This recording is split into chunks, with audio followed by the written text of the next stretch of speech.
Torre Picasso, Madrid. Sheikh Abdullah Al Rashid was about to destroy the €3 billion deal that would save the company from bankruptcy.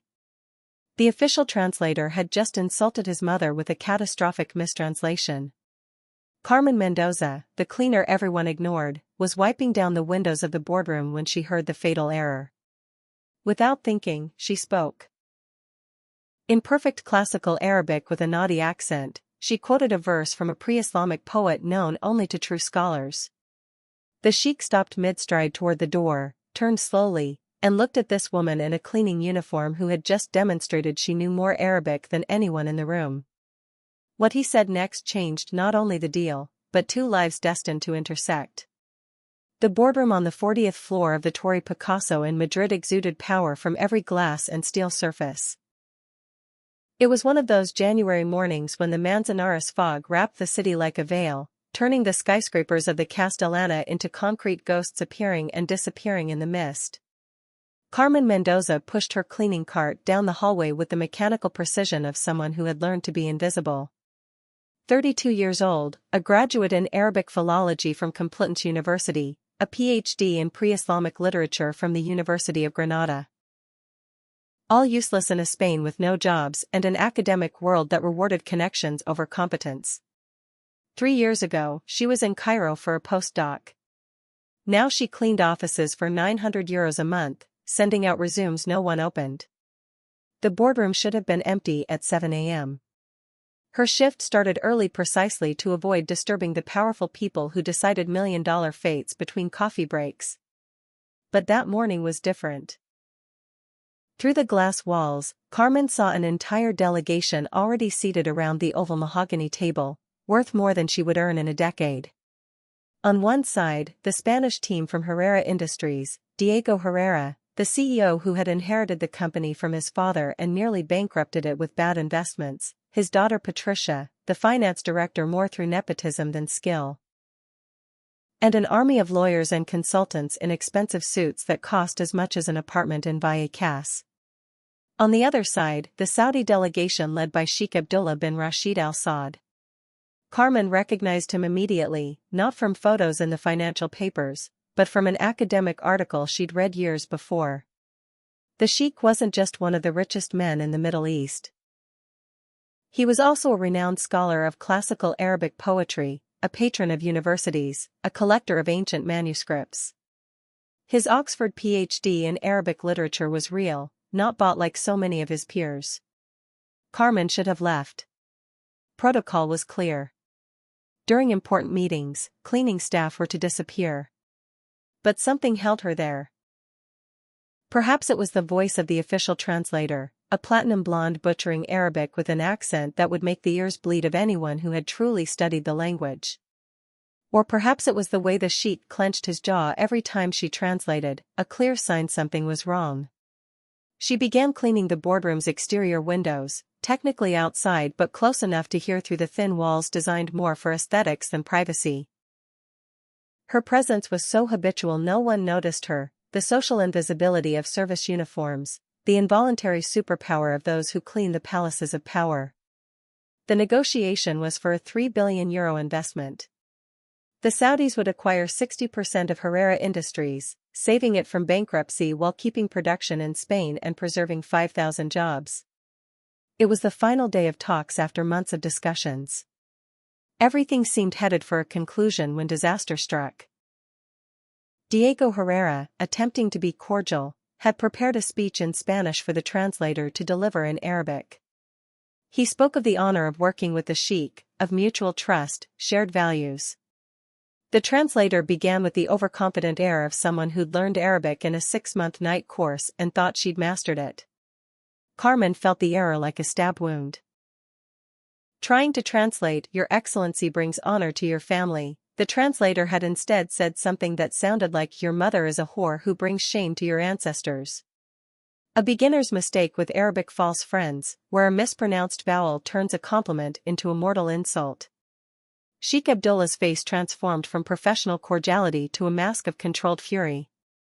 He stood slowly, his entourage rising like a wave behind him.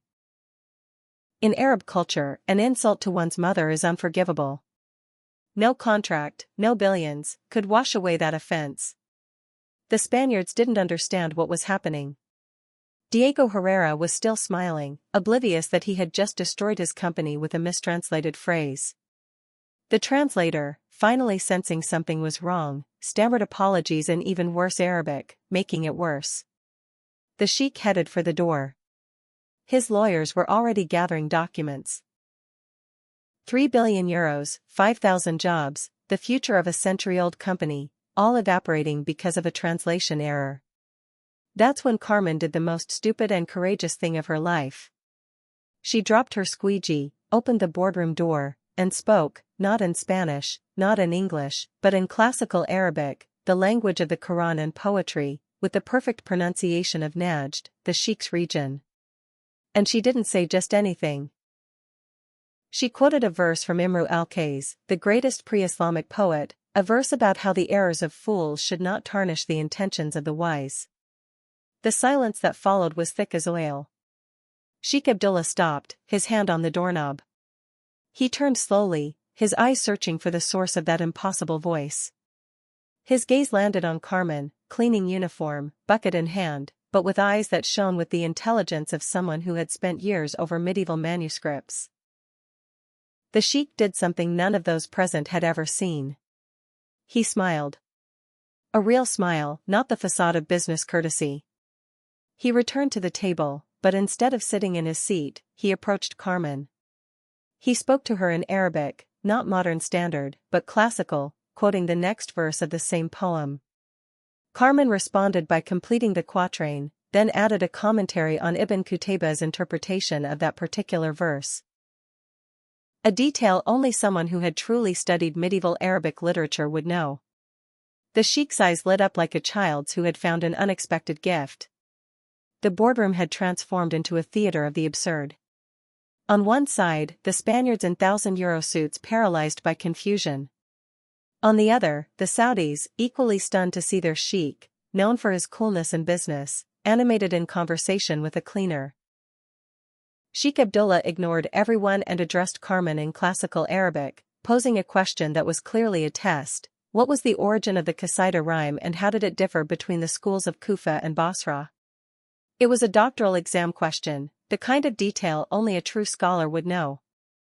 Carmen answered not only correctly, but also cited a rare manuscript preserved in the library of El Escorial, one she had consulted during her own doctoral research. She added a personal observation about Persian influence on the meter, something she'd written an unpublished article about. The sheik took off his glasses and looked at her as if seeing her for the first time. He no longer saw the uniform, but the mind behind it.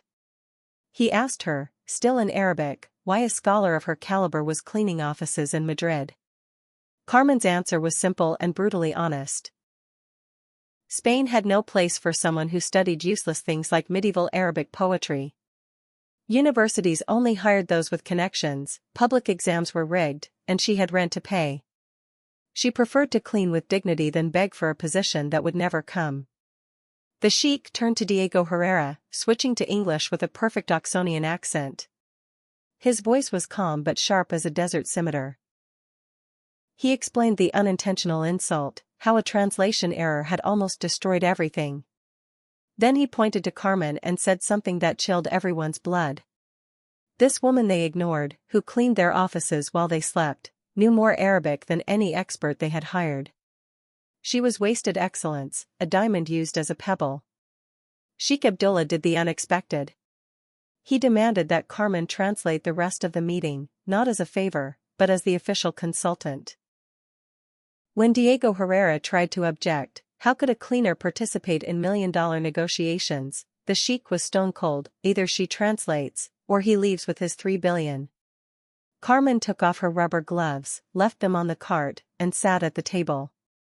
For the next 4 hours, she translated not just words, but cultural nuances, subtexts, hidden implications. She explained to the Spaniards when they were about to commit cultural blunders. She suggested to the Saudis ways to phrase requests that would be acceptable in Spanish culture. But it was when the sheik mentioned a parallel project, the creation of a Spanish Arabic Studies Center in Madrid, that Carmen truly shone.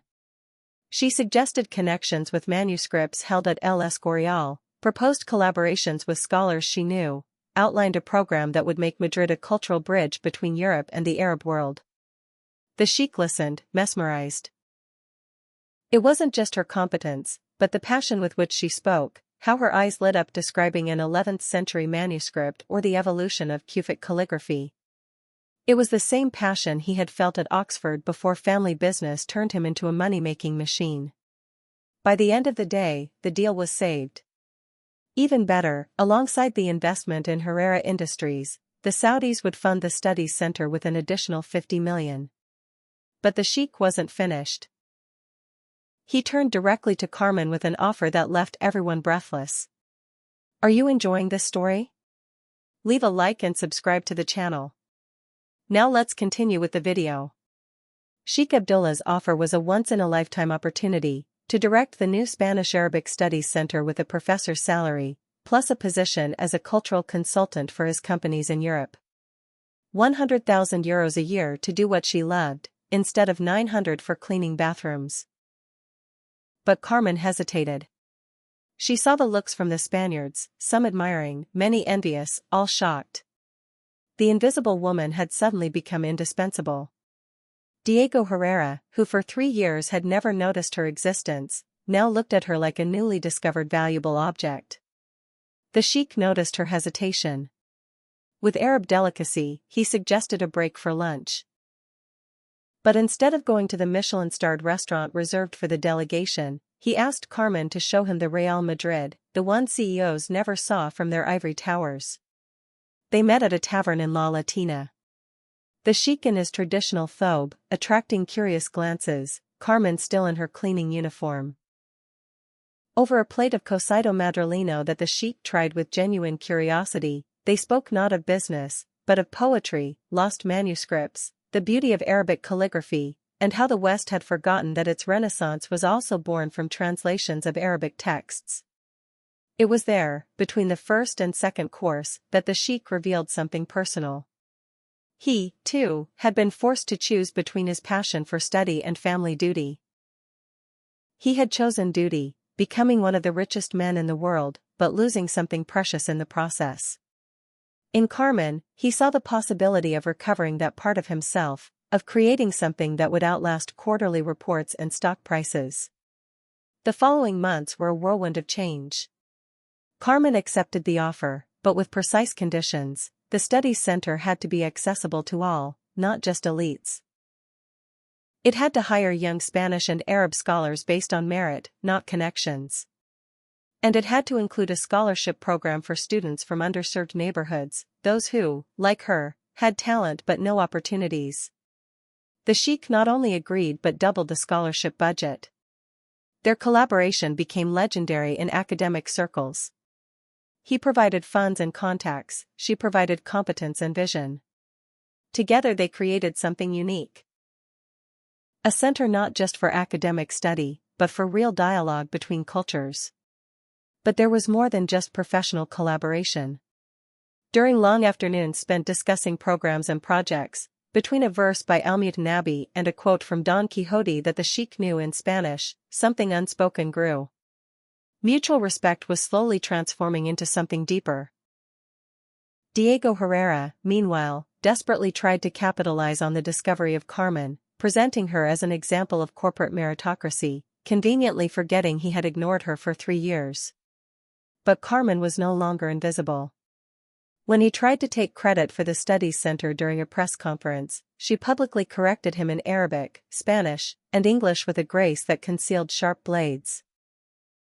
1 year after that fateful encounter, the Spanish-Arabic Studies Center of Madrid was a flourishing reality.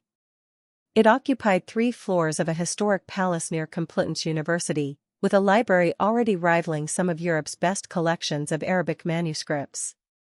Carmen, now Professor Mendoza, directed a team of 20 researchers from 10 different countries. The night of the official inauguration, with the Spanish Minister of Culture and the Saudi ambassador present, something unexpected happened.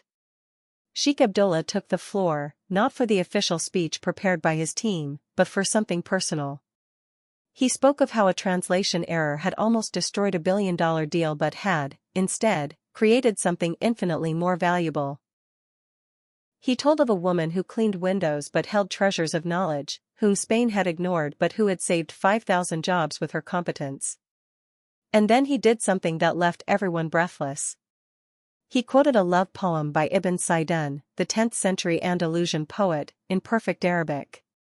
Then, looking directly at Carmen, he translated it into Spanish. It was a veiled but clear declaration for anyone who knew classical Arabic poetry. Ibn Sa'idun had written those verses for Walida, the poet princess, an impossible love between two different worlds that had produced some of the most beautiful verses in Arabic literature. Carmen blushed but did not look away. She responded by quoting Walida's reply to the poet, first in Arabic, then in Spanish. The room full of academics and diplomats who grasped the subtext held its breath. Two people from different worlds, he a prince of the desert, she a daughter of Madrid's fog. Speaking to each other through verses from 1,000 years ago. Diego Herrera, ever ignorant of cultural subtleties, interrupted the moment asking when the next investments would begin. The sheik looked at him with the gaze that had terrified boardrooms across the globe and said simply that some investments were not measured in euros. After the ceremony, as guests dispersed, the sheik and Carmen found themselves alone in the center's library, surrounded by manuscripts that smelled of centuries. He showed her a gift he had brought, an original 11th century manuscript by Al-Mutanabbi, the poet they both loved, valued in the millions but whose true worth was incalculable to anyone who loved poetry. Carmen leafed through it with trembling hands. Not because of its monetary value, but because of the beauty of the calligraphy, the marginal notes by some medieval scholar, the human chain of knowledge that book represented.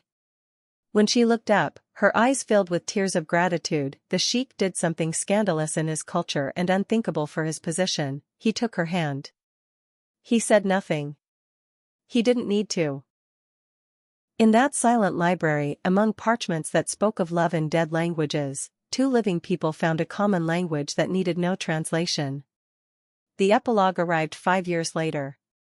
The Spanish Arabic Studies Center of Madrid had become the most important in Europe. Carmen had published 3 books that were already classics in Arabist studies. But the real news that shook the academic and financial world was another, the marriage between the Spanish professor and the Saudi sheik. It wasn't a fairy tale marriage. There were cultural obstacles, family disapproval on both sides, media speculation. But it was a marriage built on solid foundations, mutual respect, a shared passion for knowledge, and the ability to see beyond appearances. Diego Herrera, meanwhile, had been forced to resign after a corruption scandal. Herrera Industries, now managed by competent executives chosen by the Saudis, was thriving. The blonde translator, who had almost destroyed everything with her error, was studying Arabic at the center, humbly, starting from the basics. The final scene of this story is a photo that went viral in academic circles, taken during a conference in Córdoba, in the mosque cathedral. It showed Carmen and Abdullah sitting on the floor of the ancient mihrab, surrounded by students of all nationalities, animatedly discussing a particularly obscure verse by an Umayyad poet.